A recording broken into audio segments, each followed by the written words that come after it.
माँ, मैं बहुत थक गई हूँ घर संभालते संभालते। यहाँ मेरी थकान किसी को नज़र नहीं आती। कुछ दिन आराम करना चाहती हूँ। सोच रही हूँ कुछ दिनों के लिए अपने मायके आ जाऊँ। आते हुए अपने बच्चों को भी साथ ले आऊँगी। वे वहीं से स्कूल चले जाएंगे। आखिर एक ही शहर में ससुराल और मायका होने का कुछ तो फ़ायदा मिले। नम्रता ने फ़ोन पर अपनी माँ से कहा। पार्वती जी ने दूसरी तरफ से कहा, हाँ बेटा, जब तेरी इच्छा है तो आ जाना। आखिर ये तेरा भी तो घर है। ठीक है माँ, मैं तो कल ही आ जाऊँगी। नम्रता खुश होकर बोली। हाँ बेटा, कल आ जाओ, मैं तुम्हारा इंतज़ार करूँगी। अभी मैं फ़ोन रखती हूँ, मुझे मंदिर भी जाना है। कमला जी ने फ़ोन रख दिया और सीधे किचन गई।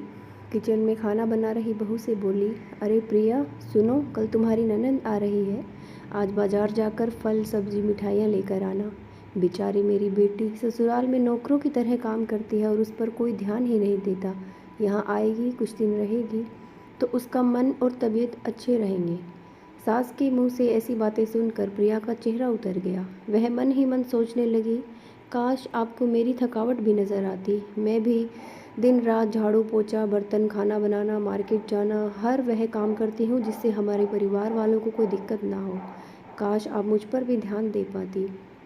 आपकी बेटी तो जब मन में आता है तब यहाँ आ जाती है, लेकिन मैं साल में एक बार ही अपनी माँ के पास जाती हूँ, तब भी आपको प्रॉब्लम होती है। मैं भी इंसान हूँ, मेरा भी मन है, मुझे भी लगता है अपनी माँ के पास जाकर थोड़ा आराम करूँ, सुख दुख की दो चार बातें करूँ, अपना मन हल्का करूँ।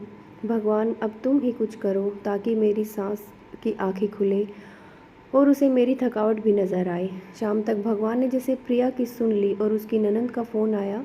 ननद ने अपनी माँ से कहा कि उसकी सास ने उसे मायके आने के लिए मना कर दिया है, इसलिए इस बार वो नहीं आ सकती। पार्वती जी बोली, ऐसे कैसे मना कर दिया है? पहले तो कभी भी वह तुम्हें आने के लिए नहीं रोकती थी, इस बार भला क्या हो गया? लाओ मेरी बात कराओ। नम्रता ने फ़ोन अपनी सास को दिया तो पार्वती जी ने कहा, नमस्कार समधन जी, आपसे कुछ कहना था। समधन जी ने कहा, कहिए। दरअसल कल त्यौहार है, इसलिए नम्रता अपने मायके आना चाहती है। अगर आप उसे भेज दें तो अच्छा रहेगा। नम्रता की सास ने कहा, देखिए समधन जी, आपकी बेटी मायके जाकर रहे, इस बात से हमने कभी भी नहीं रोका है और इस बात से हमें कोई प्रॉब्लम भी नहीं है। कुछ दिन पहले मैं अपने रिश्तेदार के यहाँ शादी में गई थी तो वहाँ आपकी बहू प्रिया की माता जी से मिलने का मौका मिला।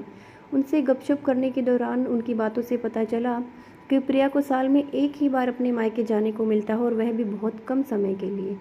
मुझे लगता है आपको पहले प्रिया को उसके मायके भेज देना चाहिए और वह जब मायके होकर आ जाएगी तो मैं नम्रता को आपके पास भेज दूँगी। एक बहुत ज़रूरी बात जो मुझे लगता है आपको समझ लेनी चाहिए कि आपको अपनी बहू को भी बेटी की तरह या बेटी से भी ज़्यादा प्यार देना चाहिए। उसे भी मायके जाने की इच्छा होती होगी। हो सकता है नम्रता के वहाँ आने से, उसकी आवभगत करने के लिए आप उसे उसके मायके नहीं भेजती होंगी, या फिर वह आपसे कुछ कहने से भी डरती हो। अगर आप उसको घर में ही कैद रखेंगी तो एक दिन ऐसा आएगा जब वह आपके खिलाफ बोलने लगेगी, फिर वह आपकी सुनेगी भी नहीं और जब चाहे तब अपने मायके जाएगी। ऐसी परिस्थिति आए, इससे अच्छा है कि आप ही कुछ बदलाव अमल में ले आएँ, जिससे आपका रिश्ता और रिश्ते की मिठास खराब ना हो। पार्वती को अपने समधन के हर एक शब्द में सच्चाई नजर आई। उसने महसूस किया कि उन्होंने अपनी बेटी के प्यार में अंधे होकर कभी भी अपनी बहू के मन का विचार नहीं किया। उन्होंने हमेशा ही अपनी बेटी को अपनी बहू के ऊपर रखा। दूसरी तरफ नम्रता भी अपनी भाभी के बारे में हो रही इस बात को सुन रही थी। उसने भी रियलाइज़ किया कि वह कभी भी अपनी भाभी के साथ ठीक से बात नहीं करती है और जब जब वह अपने मायके जाती है तो भाभी थोड़ी उदास रहती है। पार्वती जी ने अपनी बहू को बुलाया और उससे कहा कि प्रिया, कुछ दिनों के लिए नम्रता नहीं आने वाली है, इसलिए पहले तुम अपने मायके होकर आओ। यह सुनते ही प्रिया का चेहरा खिल गया, क्योंकि वह पहली बार था जब उसकी सास ने सामने से उसे अपने मायके जाने के लिए कहा था। अगले दिन प्रिया अपने मायके गई और इस बार एक दो दिन नहीं, पूरे हफ्ते भर रहकर आई। अपने माँ बाप और रिश्तेदारों से मिलकर आई। जब वह लौटकर आई तो उसका चेहरा खिला हुआ था, उसकी आंखों में चमक थी। प्रिया के आने के बाद नम्रता भी अपने मायके आई और इस बार वो खुद सामने से अपनी भाभी से खुशी खुशी मिली और अच्छे से बात की। नम्रता ने अपनी माँ से बात करके उन्हें भी अच्छे से समझाने की कोशिश की कि वह कहीं ना कहीं प्रिया के साथ गलत व्यवहार करते रहे। दूसरी तरफ प्रिया अपने ससुराल वालों के बदले रवैये से बहुत खुश थी। अब वह खुशी खुशी सबका ध्यान रखती और हर काम प्यार से करती। वह ध्यान रखती कि कोई भी ऐसी बात या काम न करे जिससे घर में तनाव का माहौल पैदा हो।